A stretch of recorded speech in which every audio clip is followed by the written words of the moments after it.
North eastern electric power corporation ಲಿಮಿಟೆಡ್ನಲ್ಲಿ notification ಬಿಟ್ಟಿದ್ದಾರೆ. ಇದಕ್ಕೆ ಅಪ್ಲಿಕೇಶನ್ ಹಾಕಲು ಜೂನ್ 8ನೇ ತಾರೀಕಿನಿಂದ ಅಪ್ಲಿಕೇಶನ್ ಸ್ಟಾರ್ಟ್ ಆಗುತ್ತದೆ. ಅದೇ ರೀತಿ ಇದಕ್ಕೆ ಕೊನೆಯ ದಿನಾಂಕ 28 ಜೂನ್ವರೆಗೆ ನೀವು ಅರ್ಜಿಯನ್ನು ಸಲ್ಲಿಸಬಹುದು. ಯಾವ ರೀತಿ ಅರ್ಜಿ ಸಲ್ಲಿಸಬೇಕು, ವಿದ್ಯಾರ್ಹತೆ, ಸಂಬಳ, ವಯೋಮಿತಿ, ಸಂಪೂರ್ಣ ಮಾಹಿತಿಯನ್ನು ಈ ವಿಡಿಯೋದಲ್ಲಿ ತಿಳಿಸಿಕೊಡುತ್ತೇನೆ. ವಿಡಿಯೋವನ್ನು ಸ್ಕಿಪ್ ಮಾಡದೆ ಕೊನೆವರೆಗೂ ನೋಡಿ.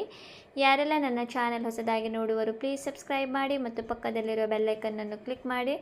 ನಾನು ಹಾಕುವ ಈ ರೀತಿಯ ಹೊಸ ಉದ್ಯೋಗದ ಮಾಹಿತಿ ಬೇಗನೆ ನಿಮ್ಮ ಹತ್ತಿರ ತಲುಪುತ್ತದೆ.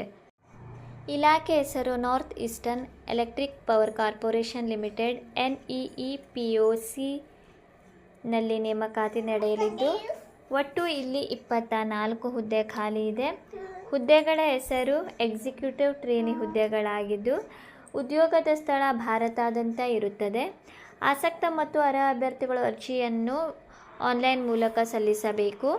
ಡಿಸ್ಕ್ರಿಪ್ಷನ್ನಲ್ಲಿ ನಾನು ವೆಬ್ಸೈಟ್ ಲಿಂಕ್ ಮತ್ತು ನೋಟಿಫಿಕೇಷನ್ ಲಿಂಕನ್ನು ನೀಡಿರುತ್ತೇನೆ. ನೀವು ಅಲ್ಲಿಂದ ಅರ್ಜಿಯನ್ನು ಸಲ್ಲಿಸಬಹುದು.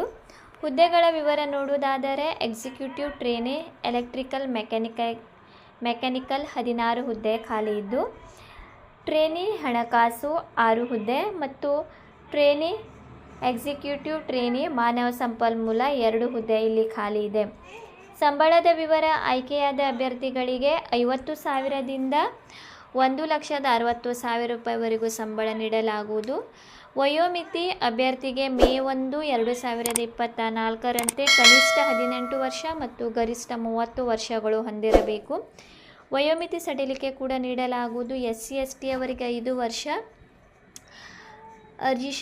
SC/ST ಅವರಿಗೆ 5 ವರ್ಷದ ವಯೋಮಿತಿ ಸಡಿಲಿಕೆ ನೀಡಲಾಗುವುದು.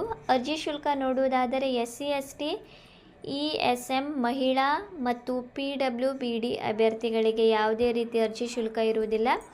ಸಾಮಾನ್ಯ EWS, OBC ಅಭ್ಯರ್ಥಿಗಳಿಗೆ 560 ರೂಪಾಯಿ ಅರ್ಜಿ ಶುಲ್ಕವನ್ನು ಆನ್ಲೈನ್ ಮೂಲಕ ನೆಟ್ ಬ್ಯಾಂಕಿಂಗ್, ಕ್ರೆಡಿಟ್ ಕಾರ್ಡ್ ಅಥವಾ ಆನ್ಲೈನ್ ಮೂಲಕ ನೀವು ಅರ್ಜಿ ಶುಲ್ಕವನ್ನು ಪಾವತಿಸಬೇಕು.